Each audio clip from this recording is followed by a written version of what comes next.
دلوقتي ايوه انا كنت قاعده مع شايفاكي شهيره بتشمري في امان الله، تمام.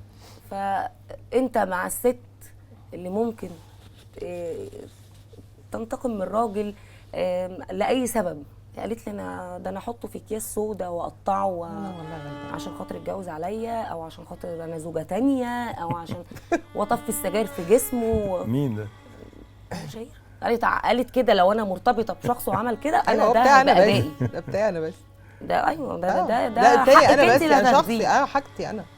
انت مع ده؟ لا طبعا. يعني انا مش مع فكره الانتقام عموما.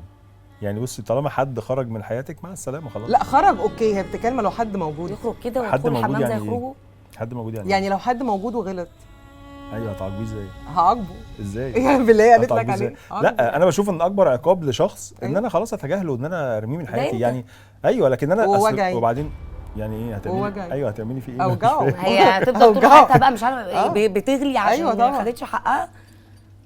فلا قالت لك انا ما بصي هو انا ما اقدرش احجر على رايها، يعني هي طالما شايفه كده خلاص هي حره، بس انا بكلمك على ان فكره التسامح، وانا مش بقول لك ان انا بني ادم مثالي، بس انا فكره ان انا انتقم من حد.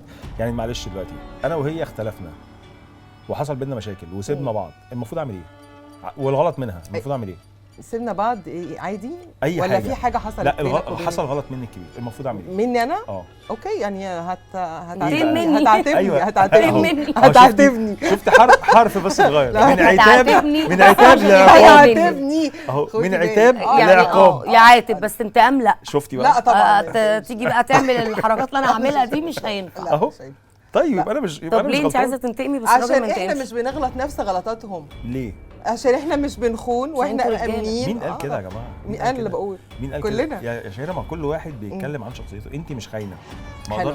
ما اقدرش اقول لك لا انت ست خاينه، ما هو في ستات فعلا كويسه جدا. ايوه في ستات وفي كويسة. رجاله خاينه جدا وفي رجاله كويسه جدا. لا ليه؟ هو يعني الكويسه جدا دي هي بس فيها كلام بقى. ما هو والله يعني هقول لك على حاجة. يبقى الخاين ياخد نتكلم جزاء. فيها. بالظبط. كل واحد واللي جواه، يعني كل واحد واللي جواه. يعني انت لو رحت مثلا رايح كافيه او حاجه ولقيت صاحبتك او مراتك او خطيبتك قاعده مع واحد تقول لا يلا الله يسامحك. لا طبعا ماشي لا. يعني ما انت مش هتعمل كده. بصي طب هي سالتك سؤال ما هو ده يعني موقف. هتعمل لا ايه؟ ما هو ده موقف ملوش دعوه. لا هدغدغ الكافيه على دماغها وعلى بس دماغه. كده. انا بكلمك نفس الكلام. دلوقتي ان طب ليه ما تقول بنتكلم في لها موقف. خلاص يا جماعه انتوا كده فصلتوا الموقفين. انا بتكلم في موقف ان احنا الاثنين اختلفنا ما هي وانفصلنا. بتديك موقف مماثل أيوة، للراجل. أنا ما هو ده بتكلم موقف ثانية ما هو ده واحدة، موقف أنا ما ما ينفعش بتكلمش. ان انا كراجل اعديه. كانوا يعني اذا كانت هي واحده ست لو دخلت ولقت انا قاعد مع واحده. بس في ده اللي رجاله احنا بتعديه بنتكلم فيه، ده وبتكمل على الكونسبت فكره. لا اللي احنا طبعا. بنتكلم فيه. في رجاله بتعديه وبتكمل. لا طب هو حر مش دي راجل؟ مشكله. إذا لا كان ما كده اقدرش مش اقول كده، راجل؟ ما اقدرش اقول كده، دي مشكلته. بس انا بكلمك على اي بني ادم يعني عنده ذره رجوله. هخش الاقي واحده صاحبتي لو انا عارف ان في حاجه، لو انا شايف ان في حاجه غلط، لا هدغدغ الكافيه على دماغها وعلى دماغه. مفيش حاجه اسمها كده.